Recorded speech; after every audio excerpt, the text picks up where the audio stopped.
Morning student, मैं सोनू। इस YouTube channel पर आपका स्वागत है। तो अपनी जो बुक है नॉलेज करिकुलम, तो उसमें अपना टॉपिक चल रहा है कि जो हमारा पाठ्यक्रम है उसकी संरचना एवं रूपरेखा। तो उसमें मैंने कल आपके जो राइटर हुए थे, शिक्षाविद हुए थे, जो आपके शिक्षा शास्त्री हैं, कौन से डॉक्टर DK वेहिलर थे, उनकी मैंने कुछ जो बताए थे। उन्होंने जो हमारा पाठ्यक्रम है उसके उन्होंने प्रमुख जो 5 सोपान यानी कि 5 स्रोत बताए थे। वो 5 स्रोत उनके आधार पर कौन कौन से वो थे। पहला तो था लक्ष्य एवं उद्देश्य। जो हमारा पाठ्यक्रम है उसके उन्होंने 5 स्रोत बताए थे। उसमें से पहला सोपान या स्रोत ये कि जो हमारा पाठ्यक्रम है उस पाठ्यक्रम के लक्ष्य और उद्देश्य क्या है। उसके बाद उनका 2 नंबर था कि जो अधिगम अनुभव चयन किया गया कि जो हमने महसूस किया है, अनुभव किए हैं, जो हमारा पाठ्यक्रम वो सीखने से संबंधित होना चाहिए। तो उन्होंने जो सीखने से संबंधित होगा तो उससे उसका क्या होगा, उसी के आधार पर उसके अनुभव महसूस किए जाएंगे और अनुभवों के आधार पर उसका क्या किया जाएगा, चयन किया जाएगा। उसके बाद उन्होंने 3 नंबर का है कि अंतर्वस्तु का चयन, कि जो हमारा पाठ्यक्रम है वो हमारा पाठ्यक्रम हमारे समाज की परिस्थिति जैसे वर्तमान परिस्थिति के अनुसार ही होना चाहिए और उसी के आधार पर जो हमारी विषय वस्तु होगी या अंतर्वस्तु होगी उसमें उसको क्या करना है, शामिल करना है। और चौथा उन्होंने बताया था कि जो हमारे अधिगम यानी कि सीखने से संबंधित अधिगम अनुभवों एवं अंतर्वस्तु का संगठन, की जो हमारी वस्तु है उस अंतर्वस्तु का संगठन। और 5वां उन्होंने लास्ट में बताया था मूल्यांकन। तो ये किसके थे, आपके जो शिक्षाविद हुए कौन से, डॉक्टर वेहिलर। और उसके बाद आगे जो मैं आपके जो राइटर हैं, शिक्षा शास्त्री हैं, वो कौन से हैं, वो हैं एडवर्ड के ग्रग। एडवर्ड ए ग्रग। जो आपके दूसरे राइटर हैं वो है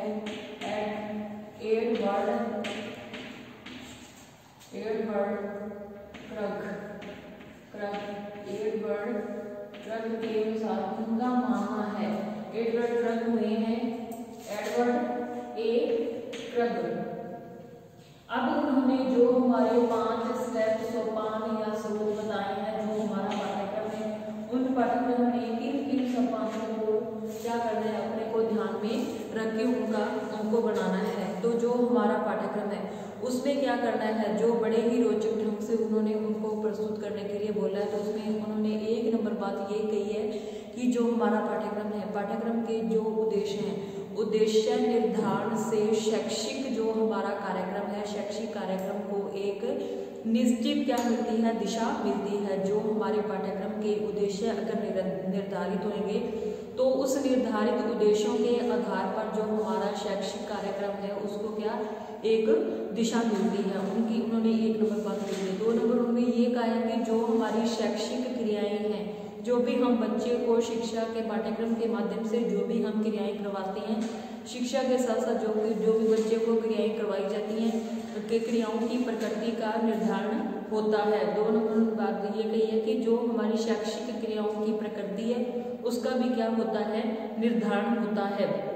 उसके बाद उन्होंने तीसरी बात ये है कि जो हमारे शैक्षिक कार्यक्रम है, शैक्षिक कार्यक्रमों के नियोजन यानी कि उनको बनाने से नियोजन एवं व्यवस्थीकरण को निश्चित आधार मिलता है। पाठ्यक्रम के माध्यम से जो हमारे शिक्षा के कार्यक्रम हैं उन शैक्षिक कार्यक्रमों का नियोजन करने से तो नियोजन एवं व्यवस्थीकरण को क्या मिलती है, एक निश्चित आधार मिलता है। किसके माध्यम से, पाठ्यक्रम के माध्यम से।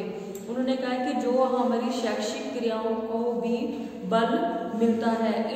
जो हमारा पाठ्यक्रम है, पाठ्यक्रम का अगर रूपरेखा या उसकी संरचना व्यवस्थित रूप से सुसंगठित होएगी तो उससे हमारा जो शैक्षिक क्रियाएं हैं, शैक्षिक क्रियाओं को भी बल मिलता है। उसके बाद उसमें आता है कि जो हमारा इसके साथ ही जो हमारी शैक्षिक क्रियाएं को बल मिलता है, इसके साथ ही जो हमारे शैक्षिक कार्यक्रमों को क्रमबद्ध ढंग से यानी कि स्टेप वाइज स्टेप अगर हमारे पास पाठ्यक्रम होएगा, उसी पाठ्यक्रम के आधार पर जो हमारे शैक्षिक उद्देश्य हैं उनको पूरा करने के लिए हम क्रमबद्ध ढंग से यानी स्टेप बाय स्टेप उसको क्रमबद्ध रूप से प्रस्तुत करने में सहायता मिलती है। किसके आधार पर? पाठ्यक्रम के आधार पर। उन्होंने कहा कि अधिगम के विभिन्न यानी कि हमने हमारे सीखने से संबंधित या सिखाने से संबंधित बच्चे को अधिगम के विभिन्न पक्षों में विभेदीकरण संभव होता है। यानी कि जो हमारा अधिगम है, जो सीखने से संबंधित जितनी भी क्रियाएं हैं, अधिगम क्रियाओं जो हमारी अधिगम की विभिन्न क्रियाओं में विभेदीकरण करना संभव हो जाता है। उसके साथ ही जो हमारा विकास एवं उपलब्धि के मापन का भी उदाहरण मिलता है कि हमने जो भी हमारा पाठ्यक्रम करवाया है, पाठ्यक्रम के माध्यम से हमने जो बच्चों की शिक्षा दी है, वो शिक्षा बच्चे को के विकास की बच्चे का कितना सर्वांगीण विकास हुआ है, उसकी उपलब्धि का मापन किया जा सकता है पाठ्यक्रम के आधार पर। अगर हमारे पास पाठ्यक्रम नहीं है तो हमारा जो शिक्षा देने का उद्देश्य है वो क्या होता है? निश्चित नहीं होता। और उसी के आधार पर हम बच्चे को क्या करते हैं? शिक्षा देते हैं। यानी कि हमारा जो करिकुलम, अगर हमारे पास अब हमारा पाठ्यक्रम है तो पाठ्यक्रम के माध्यम से भी हम शैक्षिक उद्देश्यों को क्या कर सकते हैं? प्राप्त कर सकते हैं। उसके आधार पर जो हमारे शैक्षिक कार्यक्रम हैं, जितने भी हमारे शैक्षिक कार्यक्रम हैं, शैक्षिक कार्यक्रमों की प्राथमिकताओं को सुनिश्चित करने में भी सहायता मिलती है। यानी कि जो हमारे शैक्षिक कार्यक्रम हैं उनको सुनिश्चित करने में भी क्या मिलती है? सहायता मिलती है। और जो हमारे शैक्षिक निर्णय यानी कि हमें शिक्षा से संबंधित कोई भी निर्णय लेना है तो शैक्षिक निर्णयों के लिए भी उचित निर्देश प्राप्त होता है। यानी कि जो हमारे पास पाठ्यक्रम है उस पाठ्यक्रम के माध्यम से कि ये वाला पाठ्यक्रम हमें एक जो है दौड़ के मैदान की तरफ, यानी कि शिक्षा की जो दौड़ है उस दौड़ में बच्चा क्या करता है? शिक्षा के दौड़ में बच्चा शामिल होता है। उस दौड़ के मैदान में बच्चा कहाँ तक सफल हुआ है इसके बारे में भी हमारे को क्या मिलती है? शैक्षिक निर्णयों को उचित निर्देश मिलता है। और साथ ही जो हमारे शैक्षिक कार्यक्रम हैं, शैक्षिक कार्यक्रमों को विभिन्न पक्षों में संतुलन स्थापित करने में भी सुविधा होती है। किसके माध्यम से? पाठ्यक्रम के माध्यम से। और इसी के आधार पर जो हमारे अधिगम अनुभव है, यानी कि जो सिखाने पर हमने अनुभव महसूस किए, अनुभवों एवं मूल्यांकन का स्तरीकरण करने की सुविधा होती है। स्टेप बाय स्टेप यानी कि जो हम बच्चे को शिक्षा दे रहे हैं उसका स्तरीकरण करने की भी हमें सुविधा मिलती है। और जो उसके बाद हमारे उपयुक्त जो हमारी अंतर्वस्तु है, अंतर्वस्तु के चयन में भी हमें क्या मिलती है? सुविधा मिलती है। और जो हमारा पाठ्यक्रम है, पाठ्यक्रम को स्पष्टता एवं सार्थकता भी मिलती है। जो हमारा पाठ्यक्रम है, पाठ्यक्रम के माध्यम से हमें स्पष्टता एवं सार्थकता भी मिलती है। उसके बाद जो हमारे शैक्षिक कार्य हैं, शैक्षिक विकास के कार्यों को भी क्या होता है? निर्देश मिलता है। किसके माध्यम से? पाठ्यक्रम के माध्यम से।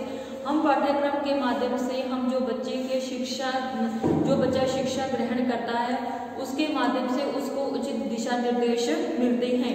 और जो हमारे अधिगम को कार्यात्मक बनाने में भी सहायता मिलती है। जो हमारे अधिगम है यानी कि जो हम सीखने जा रहे हैं, कार्यात्मक बनाने में भी हमारी सहायता मिलती है।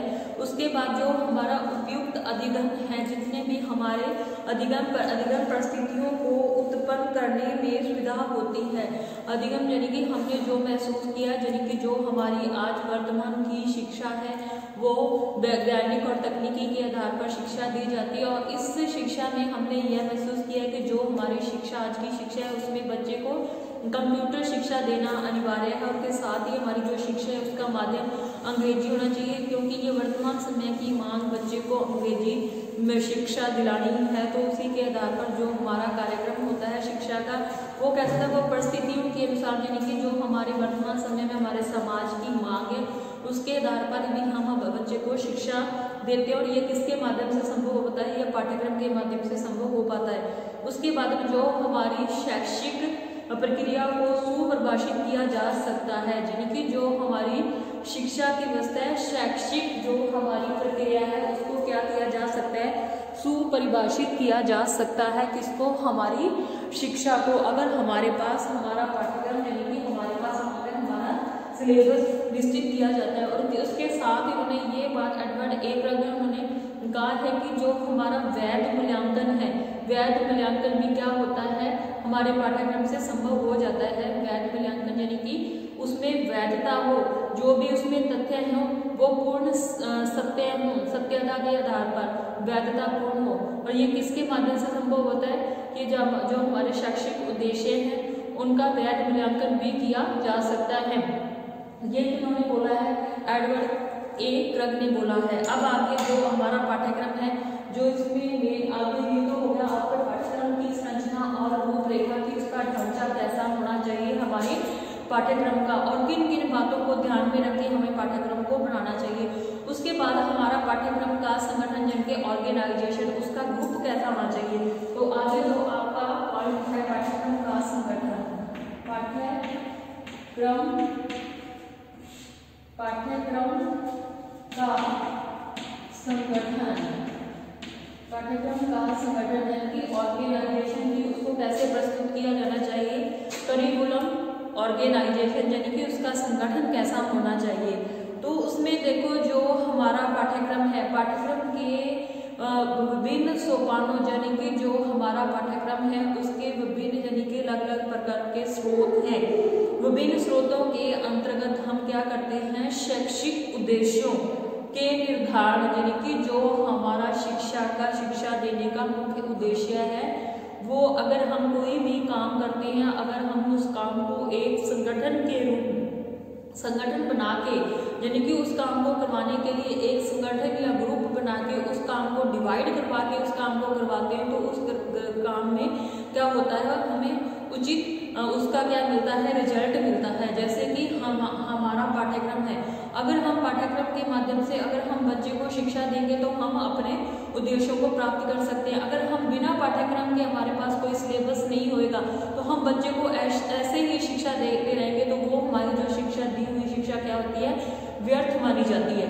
तो इसके साथ ही जो हमारा पाठ्यक्रम है, पाठ्यक्रम के विकास के विभिन्न सोपान यानी कि स्रोतों के अंतर्गत हमारे शैक्षिक उद्देश्यों का क्या होता है, शैक्षिक उद्देश्यों का निर्धारण होता है। और इसके साथ ही जो हमारे अधिगम अनुभव है, यानी कि हमने जो सीखने से महसूस किया है, अधिगम अनुभव के चयन तथा अंतर्वस्तु के चयन के पश्चात हमारी जो समस्या है, अंतर्वस्तु, अगर हमने अंतर्वस्तु का चयन कर लिया, ठीक है, अब अंतर्वस्तु का हमने चयन तो कर लिया, उसके पश्चात हमारी जो अंतर्वस्तु है, उसके अंतर्वस्तु के पश्चात हमारे सामने एक प्रमुख समस्या आती है।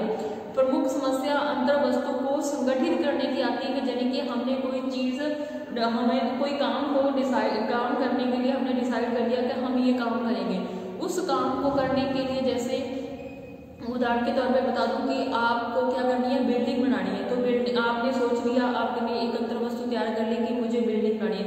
बिल्डिंग आप अकेले तो नहीं बना सकते, उसको बनाने के लिए आपको क्या चाहिए होगा, उसके लिए उसका सारा मटीरियल चाहिए होगा, उसके साथ उसके मजदूर भी चाहिए होंगे, उसके साथ आपको जो बनाने वाला है वो भी आदमी चाहिए, व्यक्ति चाहिए होगा। तो उसके लिए आपको क्या करना है, उसके लिए पूरा एक संगठन से पहले आपको पूरी उसकी रूपरेखा या उसकी संरचना या उसका ढांचा तैयार करना होगा। तो वैसे ही हमारा जो पाठ्यक्रम है, हमने क्या किया है, पाठ्यक्रम का चयन तो कर लिया, अब अंतर्वस्तु का हमने चयन कर लिया। अब उसके पश्चात हमारे सामने ये समस्या आती है कि उसको हमें किस तरीके से उस अंतर्वस्तु के जो उसके उद्देश्य है, लक्ष्य है, उसको कैसे प्राप्त करना है। तो इसमें देखो जो हमारे दूसरे राइटर हुए हैं, कौन से, हैरिक। इसमें जो हमारा पाठ्यक्रम की संगठन है, उस संगठन में हमारे जो राइटर हुए हैं, कौन से, हैरिक। उसका मानना है, कौन से हैं, हैरिक। उनका मानना है कि जो हमारा पाठ्यक्रम है, यानी कि उनके मतानुसार, यानी कि जो अधिगम हमने महसूस किया है, हमने जो भी समाज में जो हमारी वर्तमान परिस्थितियां हैं, उन परिस्थितियों को हमने क्या किया है, या हमने जो काम किया है उसके काम से हमने क्या अनुभव किया है, यानी कि अधिगम अनुभव एवं अंतर्वस्तु, यानी कि हमने उन सभी परिस्थितियों को जानते हुए हमने पाठ्यक्रम को तैयार कर लिया। अंतर्वस्तु और संग्रथन एवं संगठन ही पाठ्यक्रम प्रक्रिया की जो हमारी है केंद्रीभूत समस्या है, यानी कि जो हमने वर्तमान परिस्थितियों, समाज में जो हमारी घटनाएं होती हैं, जहाँ हमारा जो भी हमारे वर्तमान समय की समाज की मांग है, उसके आधार पर हमने क्या किया है, पाठ्यक्रम को तैयार कर लिया है और उस अंतर वस्तु और संरचन एवं संगठन ही पाठ्यक्रम प्रक्रिया का केंद्रीभूत समस्या अब हमारे सामने आ गई। और इनकी दृष्टि से जो हमारे शैक्षिक उद्देश्य हैं, शैक्षिक उद्देश्यों का निर्धारण, शिक्षार्थी की प्रकृति आदि की उपयोगिता और पाठ्यक्रम का जो हमारा संगठन है उसकी उपयोगिता एवं पाठ्यक्रम का जो हमारा संगठन है, संगठन के कार्य की तैयारी के रूप में होती है। और इसके साथ ही हमारे जो अगले राइटर हुए कौन से, जेम्स जो हमारे जेम्स एम ली, दूसरे राइटर हैं जेम्स एम ली। उनका मानना है कि जो हमारा पाठ्यक्रम जो है, पाठ्यक्रम का संगठन, उन्होंने कहा है कि पाठ्यक्रम का संगठन 6 पृथक तत्व है, यानी कि जो हमने पाठ्यक्रम बनाया है उसके उन्होंने 6 पृथक तत्व बताए हैं। यह तत्व जैसे प्रकल्प अथवा आयोजन, यानी कि किसी भी चीज को संगठित करने के लिए उसका क्या किया जाता है। जैसे कि हमारे पास हमारा पाठ्यक्रम हो गया, पाठ्यक्रम का अब हमें आयोजन कैसे करना है, उसका क्षेत्र अनुक्रम हो गया, उसकी सत्यता क्या होगी, उसका संतुलन और अथवा विस्तार तथा एकीकरण पाठ्यक्रम के आयोजन में जितने ही प्रकार की होंगे उतना ही उसका स्वरूप और संगठन क्या होगा, उतने ही प्रकार का पाठ्यक्रम के स्वरूप होते हैं। क्योंकि जो हमारे पाठ्यक्रम का संगठन या आयोजन जिस ढंग से किया जाएगा और हमारे पाठ्यक्रम का स्वरूप भी वैसा ही होगा, यानी कि जैसा हम पाठ्यक्रम का संगठन या उसका ढांचा या उसकी संरचना बनाना चाहते हैं और उतने ही प्रकार के पाठ्यक्रम के स्वरूप होते हैं। क्योंकि पाठ्यक्रम का संगठन या आयोजन जिस ढंग से किया जाएगा और उसका स्वरूप भी वैसा ही होएगा, यानी कि जो हमने सिलेबस बनाया है और सिलेबस हमारा जैसा होएगा और अब उसको हम क्या करना है, उसको आयोजन यानी कि उसको प्रस्तुत करना है, प्रस्तुत करने का हमारा ढंग जैसा होएगा और उसका स्वरूप उसको वैसा ही प्रदान होएगा। तो ये किसके अंतर्गत आता है, हमारे पाठ्यक्रम संगठन के अंतर्गत आता है। अब है जो हमारा पाठ्यक्रम संगठन का अर्थ, अब आगे इसमें है ये का पाठ्यक्रम का संगठन यानी कि ऑर्गेनाइजेशन उसका रूप। अब इसका पाठ्यक्रम संगठन का अर्थ दूसरा इसमें आ जाता है पाठ्यक्रम संगठन का अर्थ, पाठ्यक्रम संगठन का अर्थ। अब जो हमारा पाठ्यक्रम है उसके संगठन का अर्थ बताती हूँ। तो उसमें देखो उन्होंने कहा है कि जो हमारे पाठ्यक्रम जो भी हमारा पाठ्यक्रम है, पाठ्यक्रम आयोजन अथवा जो उसका संगठन है, संगठन का अर्थ स्पष्ट करते हुए जो हमारे सेलर कौन है, सेलर ये भी एक राइटर है, कौन से सेलर, उनका मत क्या है, उनका मानना है कि जो हमारा पाठ्यक्रम है, पाठ्यक्रम का संगठन यानी कि उसका आयोजन और उसकी संरचना यानी कि उसका ढांचा, पाठ्यक्रम संगठन यानी कि आयोजन वह संरचना यानी कि ढांचा है जिसका विद्यालय में शैक्षिक अनुभवों यानी कि जो हमारे शिक्षक होते हैं यानी कि हमारे जो टीचर्स हैं, शैक्षिक अनुभवों के चुनने, उसे नियोजित करने तथा कार्यान्वित करने में प्रयोग किया जाता है, जिसका कि जो हमारे विद्यालय में शैक्षिक अनुभव महसूस किए गए हैं कि हमारी शिक्षा हम बच्चे का अगर हमें सर्वांगीण शारीरिक मानसिक संवेगात्मक विकास करना है, हमने महसूस किया है, तो इन सब चीज़ों का हम विकास किस प्रकार कर सकते हैं। तो इसके लिए हमारा जो पाठ्यक्रम होएगा उस पाठ्यक्रम में हमें बच्चे को शिक्षा देने के साथ साथ उसे अदरवाइज जो हमारी पाठ्य सहगामी क्रियाएं यानी कि और भी जो उसकी सहगामी क्रियाएं अदर एक्टिविटीज़ बच्चे को करवानी होगी। तो इससे क्या होता है, हमने जो शैक्षिक अनुभवों के चुनने, उसे नियोजित करने तथा उसे कार्यान्वित करने का प्रयोग किया जाता है। अतः पाठ्यक्रम आयोजन वह योजना है कि उसका आयोजन करना वह योजना है जिसका सीखने की क्रियाओं यानी कि जो हम बच्चे को सिखा रहे हैं, जिसका सीखने की क्रियाओं को क्या करता है, प्रदत्त करने के लिए शिक्षक द्वारा अनुसरण किया जाता है, यानी कि शिक्षक का ये सोचना है कि हमें बच्चों, जो भी शिक्षक होते हैं उनका ये सोचना है कि हम बच्चे का सर्वांगीण विकास कैसे कर सके। तो हमारा पाठ्यक्रम कैसा होना चाहिए, हमारा पाठ्यक्रम ऐसा होना चाहिए जिसमें कि बच्चे को शिक्षा के साथ साथ उसको अदर एक्टिविटीज़ भी करवाई जाएं, तो इससे बच्चे का क्या हो सकेगा, पूर्ण विकास हो जाएगा। तो इसके में क्या आता है, इसमें पाठ्यक्रम के संगठन का अर्थ आता है अनुसरण किया जाता है। अतः हम यह कह सकते हैं कि जो हमारे संगठन यानी कि जो हमारा आयोजन है, संगठन होता है आयोजन करना उसका, उस चीज का। पाठ्यक्रम का संगठन का आयोजन वह ढंग है जिसको अपनाकर, यानी कि जो हमारा पाठ्यक्रम है, पाठ्यक्रम एक ऐसा आयोजन है जिससे कि हम अपनाते हैं, यानी कि करिकुलम को हम अपनाकर सीखने के अनुभव एवं चयनित जो हमारी अंतर वस्तु है, जो हमें पाठ्यक्रम का चयन किया है, अंतर वस्तु को संगठित तथा निर्मित किया जाता है। तो ये किसके अंतर्गत आता है, पाठ्यक्रम, जो हमारा पाठ्यक्रम का संगठन है, संगठन का अर्थ यानी कि उसका अर्थ है, ये पाठ्यक्रम के संगठन का अर्थ हो गया। तो मैंने आज आपको जो आपके राइटर हुए थे पहले मैंने इसके पाठ्यक्रम की संरचना और रूपरेखा बताई थी कि हमारे पाठ्यक्रम की संरचना और रूपरेखा कैसी होनी चाहिए।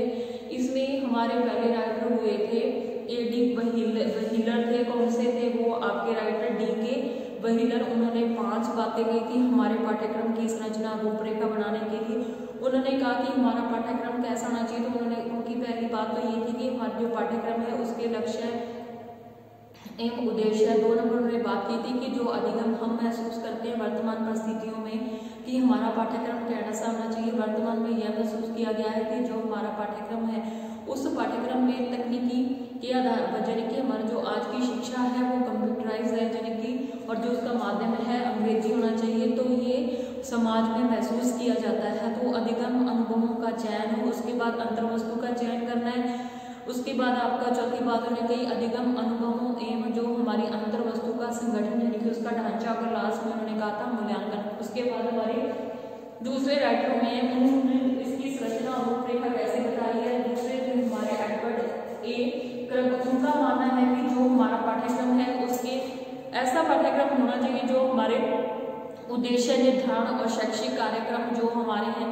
जो हमारा उद्देश्य है या जो हमारे लक्ष्य हैं, और उन कार्यक्रमों को एक निश्चित क्या दिशा मिले। और ये दिशा किसके माध्यम से मिलती है, पाठ्यक्रम के माध्यम से मिलती है। और के साथ ही जो हमारी शैक्षिक क्रियाएं हैं, शैक्षिक क्रियाओं की प्रकृति यानी कि उसका नेचर, प्रकृति का निर्धारण हो सके। और इसके साथ ही जो हमारे शैक्षिक पाठ्यक्रम के जो हमारे कार्यक्रम हैं उनका नियोजन व्यवस्थित ढंग से हो सके। ये सब बातें किन्होंने कही है, ये एडवर्ड ने कही है। उसके बाद हमारा जो पाठ्यक्रम है उसका संगठन कैसा होना चाहिए, यानी कि उसका ढांचा कैसा होना चाहिए। उसमें एक राइटर में हैरिक, उनका मानना है कि हमारा जो पाठ्यक्रम है उसमें जो अधिगम यानी कि अधिगम अनुभव हमने महसूस किए, सीखने से संबंधित हमने जो महसूस किया, जो अंतर वस्तु है हमारी संगठन एवं संगठन ही पाठ्यक्रम प्रक्रिया की केंद्रीभूत समस्या है। यानी कि जो हमारा संगठन है पाठ्यक्रम की केंद्रीभूत समस्या है कि हम उस पाठ्यक्रम को कैसे पेश करें, उसको किस तरीके से बच्चों के सामने पेश करें और किस तरीके से वो प्रभावी बन सके। उसके बाद हमारे इसके पाठ्यक्रम का क्या मैंने बताया है, संगठन यानी कि इसका पाठ्यक्रम संगठन का अर्थ बताते कि पाठ्यक्रम संगठन का अर्थ क्या है। तो इसमें जो हमारे राइटर हुए हैं कौन से सेलर, उनका मानना है, उन्होंने कहा है कि जो हमारे पाठ्यक्रम संगठन यानी कि संगठन का अर्थ होता है आयोजन और संरचना होती है ढांचा, कि जो हमारे पाठ्यक्रम का आयोजन है उसकी संरचना पाठ्यक्रम आयोजन, पाठ्यक्रम संगठन वह संरचना है यानी कि वह ढांचा है जिसका विद्यालय में कि जो पाठ्यक्रम संगठन वह संरचना है जिसका कि विद्यालय में शैक्षिक अनुभवों के चुनने और नियोजित तथा उसे कार्यान्वित करने, यानी कि हमारा जो पाठ्यक्रम है जिसका कि विद्यालय में शैक्षिक अनुभवों को चुनने, उसे नियोजित करने, उसे क्रियान्वित करने में प्रयोग किया जाता है। पाठ्यक्रम वह योजना है जिसका कि सीखने यानी कि हम पाठ्यक्रम के माध्यम से बच्चे को पढ़ाई के साथ साथ अगर अदर एक्टिविटीज भी करवाते हैं शिक्षण जो उसकी जो होगी अधिगामी क्रियाएं सहगामी क्रियाएं करवाते हैं यहाँ पर एक्टिविटीज, जिसका सीखने की क्रियाओं को प्रदान करने में शिक्षक क्या करता है, अनुसरण करता है। तो वो क्या हो जाता है, हमारे पाठ्यक्रम का संगठन या अर्थ हो जाता है। तो जो मैंने आज आपको करवाया था वो करवाया था कि हमारे पाठ्यक्रम की संरचना या रूपरेखा कैसी होनी चाहिए। फिर 2 नंबर मैंने बात करवाई थी पाठ्यक्रम का संगठन। 3 नंबर मैंने आपको बताया कि पाठ्यक्रम का अर्थ। और आगे जो मैं बताऊंगी कि जो हमारे पाठ्यक्रम का पैटर्न कैसा होना चाहिए, उसका प्रतिमान कैसा होना चाहिए, वो मैं आपको कल की क्लास में बताऊंगी। तो आज की क्लास आपकी यहीं खत्म होती है, कल मिलते हैं, धन्यवाद।